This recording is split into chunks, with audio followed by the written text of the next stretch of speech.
సుమన్ టీవీలో మీ business promotions కోసం ఈ కింది నెంబర్ను సంప్రదించగలరు.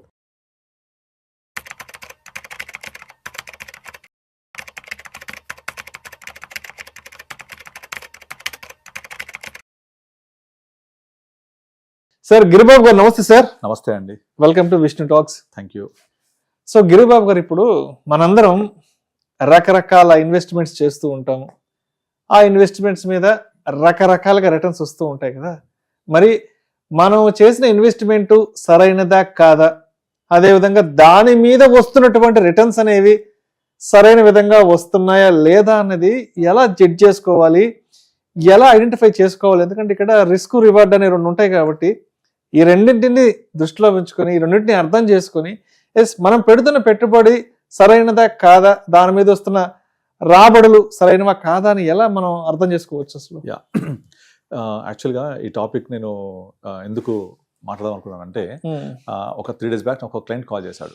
సార్, నా దగ్గర ₹1,00,000 ఉన్నాయి, నాకు చాలా డబ్బులు అవసరం ఉన్నాయి, ఈ ₹1,00,000 నేను ఎక్కడైనా పెట్టి నాకు నెలకు ఒక 5-6 వేలు వస్తే నేను కొంచెం ఖర్చు పెంచుకుంటా అని చెప్తున్నాడు. నెలకు 5-6 వేలు 10 వస్తే బాగానే ఉంటది, కనీసం 5-6 వేలు నెలకా అని అడిగా. నేను సంవత్సరానికి అడిగా. కాదు, నెలకంట. అసలు నెలకు 5-6 వేలు అంటే తెలుసా ఎంత ఇంట్రెస్ట్ అన్న? ఏమో నాకేం తెలియదు అన్నాడు. నువ్వు మామూలుగా నెలకు 10,000 వస్తే ఓకే, నాకు ఓకే, కానీ 5-6 వేలు అయినా కనీసం కావాలంటున్నావు కదా. 5-6 వేలు నెలకంటే సంవత్సరానికి ఎంత, దాని రేట్ ఆఫ్ ఇంట్రెస్ట్ ఎంత అని అడిగాను. ఏం ఐడియా లేదు. నేను చెప్పాను, ఇదే ₹1,00,000 బ్యాంకులో పెడితే నువ్వు అడిగే 5-6 వేల రూపాయలు సంవత్సరానికి వస్తుంది, అంతే కదా. నెలకు అడుగుతున్నావు, అది పాసిబుల్ అని అడిగిన. ఏమో తెలియదు అని చెప్తున్నాడు. సరే, నాకు అర్థమైంది, నాకేం తెలియదు నిజంగా. సో ఇది చాలా మందికి తెలియదు. నేను నా దగ్గరికి వచ్చిన అందరికీ కూడా అబ్సల్యూట్ అంటే ఏంటి, ఎక్స్ఐఆర్ఆర్ అంటే ఏంటి క్లియర్గా ఎక్స్ప్లెయిన్ చేస్తా. ఎక్స్ఐఆర్ఆర్ అంటే extended internal rate of return, CAGR, compounded annual growth rate. ఇది ఎంత ఉండాలి, ఎంత ఉంటే మీరు సాటిస్ఫై అవ్వాలి, ఇది ఖచ్చితంగా ప్రతి ఒక్కళ్ళకు ఎక్స్ప్లెయిన్ చేస్తాను. ఎందుకంటే ఈ నెంబర్స్ కనుక అర్థం కాకపోతే వాళ్ళు ఎంత రిటర్న్ వచ్చింది, నేను సరైన దారిలో ఉన్నానా లేదా అనేది కూడా అర్థం కాదు. మీరు మెయిన్గా రియల్ ఎస్టేట్, కొన్ని రకాల ఇన్సూరెన్స్ పాలసీస్ ఇక్కడ చూస్తే, ఇన్సూరెన్స్ పాలసీ అమ్మేటప్పుడు ఏం చెప్తారు వాళ్ళు, సంవత్సరానికి ఎంత కట్టాలి, మెచ్యూరిటీ ఏ సంవత్సరంలో ఉంటుంది, అప్పుడు ఎంత వస్తాయి అంటే మనం కట్టేది వేలల్లో ఉంటే లక్షల్లో వస్తాయని చెప్తూ ఉంటారు. కానీ దాన్ని పట్టే పీరియడ్ ఎంత, దాన్ని బట్టి కదా మనం అక్కడ రేట్ ఆఫ్ రిటర్న్ ఎంతో ఎక్సెస్ చేసేది. ఈ పీరియడ్ గురించి మాట్లాడకుండా మేబీ 15-20 years పీరియడ్ ఉంటుంది, అది తెలుసు. అది కానీ మీరు కొన్ని వేల రూపాయలు ఎవ్రీ ఇయర్ కడుతూ పోతే మెచ్యూరిటీలో కొన్ని లక్షల రూపాయలు వస్తుంది. Few lakhs rupees. అక్కడ లక్షలు వేలు ఇదంతా సైకాలజీ. అరే, నేను వేలలో కడుతున్నా, లక్షలు వస్తున్నాయని ఆలోచిస్తారు తప్ప నాకు వచ్చే రేట్ ఆఫ్ రిటర్న్ ఎంత అని అర్థం చేసుకుంటే ఎవరు ఆ ఇన్సూరెన్స్ పాలసీ జోలికి కూడా పోరు. తర్వాత రియల్ ఎస్టేట్, నేను 20 years బ్యాక్ కొన్నాను, ఫ్యూ lakhs, ఇప్పుడు ₹1,00,000 ఉంది, లేదా ఫ్యూ thousands ఇప్పుడు లక్షల్లో ఉంది.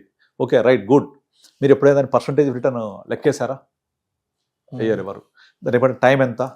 సపోజ్ ఫర్ ఎగ్జాంపుల్ ఒక క్లయింట్ ఉంది, ఆమె నేను అల్వాల్లో 2006-07లో 7 లక్షలకి ఒక ల్యాండ్ కొన్నాను, ఇవాళ ల్యాండ్ 40 లక్షలు ఉంది. 2007లో 6-7 ఆ టైంలో కొన్నాను, దగ్గర 18-19 ఏళ్ల క్రితం. 6-7 అంటే ఆల్మోస్ట్ 20 సంవత్సరాలు. 20 ఏళ్లలో 7 లక్షలు పెట్టి కొన్న ల్యాండ్ ఇవాళ 35-40 లక్షల మధ్య ఉంది అంటే 5 times పెరిగింది. మీరు CAGR లెక్కేయండి, కనీసం 5-6% కూడా రాదు అది. కానీ అక్కడ వాళ్ళు 7 లక్షలు పెట్టి కొన్నా 40 లక్షలు వచ్చింది, 30 లక్షలు, 30-40 లక్షలు ఉంది. 40 ఉంది కానీ 30 పోద్ది. ఇప్పుడు చెప్పుడు ఆమె 40 ఉంది కానీ 30 వరకు పోతుంది. 7 లక్షలకి కొన్నా కదా, కానీ దాన్ని బట్టి టైం ఎంత, 20 సంవత్సరాలు. దాన్ని కనుక మీరు కన్సిడర్ చేసి కనుక లెక్కేస్తే 5-6% కూడా రాదు. కనుక ఆ 5-6% వచ్చింది అంటే కనీసం అర్థం కూడా కావట్లేదు. మ్యూచువల్ ఫండ్ ఇన్వెస్ట్ చేసింది, తన పోర్ట్ఫోలియో కన్జర్వేటివ్ రన్ చేసి 13.8% ఉంది. ఆ 13.8% అంటే అక్కడ పెట్టిన దానికి తీసేదానికి 4 years అవుతుంది. అసలు అర్థం కూడా కావట్లేదు. అంటే 13.4%, 13.8% in spite of market down, conservative portfolio per annum ఇచ్చింది. లాస్ట్ 4.5 yearsలో conservative portfolio is a very very good return. మనకు తెలుసు ఆ విషయం. కానీ నేను ఎంత పెట్టాను, ఎంత పెరిగింది, వచ్చిన గ్రోత్ ఎంత, ఆ అమౌంట్ చూస్తారు. కానీ మొత్తం రోజు పెట్టామా? లేదు. స్టెప్ బై స్టెప్ అప్పుడింత పెట్టారు. ఇవి చూడరు. SIPలో కూడా అంతే. నేను 8 ఏళ్ళు పెడతాను SIP, 7 ఏళ్ళు. అప్పుడు కానీ మీరు పెట్టే అమౌంట్ డబల్ కాదు, ఇన్వెస్టెడ్ అమౌంట్ మార్కెట్ వాల్యూ. కానీ 8 years క్రితం పెట్టా డబల్ కాలే, 8 years మీరు అంత రోజు పెట్టలేదు కదా, దానికి XIRR ఉంటుంది కదా, ఆ XIRR ఎంత వస్తుందో చూడాలి. దీనికి ఒక థంబ్ రూల్ చెప్తాను నేను. మన దగ్గర కనుక ₹1,00,000 ఉంటే దాన్ని లీస్ట్ మినిమం రిటర్న్ ఎంత జనరేట్ చేయొచ్చు? Simple. Bank, state bank of India, the safest bank in India వెళ్తే ఇవాళ ఉన్న రేట్ ప్రకారం 6.5% ఇస్తారు. సో ఏ ఇన్వెస్ట్మెంట్ అయినా సరే minimum rate of interest 6.5% bank ద్వారా వచ్చినప్పుడు మనము ఎక్కడ ఇన్వెస్ట్ చేసినా కూడా అంతకంటే ఎక్కువ రావాలి కదా. సో దీన్ని ఏమంటాం అంటే ఆపర్చునిటీ కాస్ట్ అంటాం. Opportunity cost says that least risk taken, least efforts you have kept. అసలు ఏం ఎఫర్ట్స్ లేకుండా, బుర్ర ఉపయోగించుకోకుండా, ఏమి చేయకుండా వచ్చే రిటర్న్ 6.5%. దీన్ని స్కేల్ ఆఫ్ 0 to 10 అని రాస్తే ఈ స్కేల్లో 0 అంటే 0 రిస్క్, రివార్డ్ ఈస్ 6.5%. అంటే 1 to 10 స్కేల్లో రాస్తే ఇది 1లో ఉంటుంది అనమాట.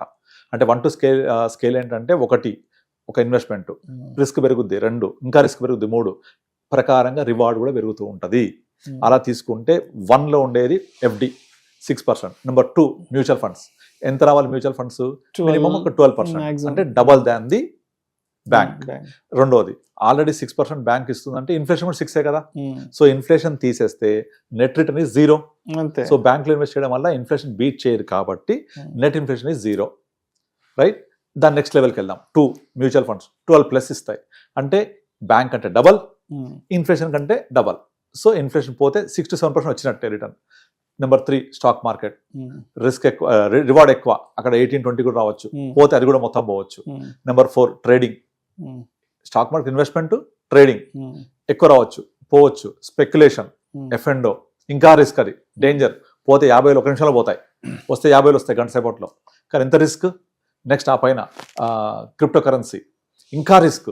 అంటే మీరు ఇక్కడ స్కేల్ 1, 2, 3, 4 పైకి వెళ్ళినా కొద్దీ bank FD, mutual fund, stock market, trading, F&O, crypto currency ఇలా పోతూ ఉంటే సినిమా ఇండస్ట్రీ, ఫైనాన్స్ ఉంటుంది, అది 8-10% రిటర్న్ వస్తుంది. కానీ ఎంత రిస్క్ ఉంటుంది?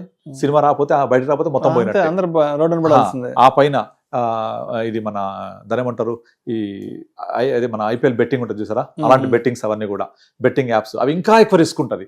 అంటే ఇక్కడ రిస్క్ తీసుకున్న కొద్దీ రివార్డ్ పెరుగుతోంది.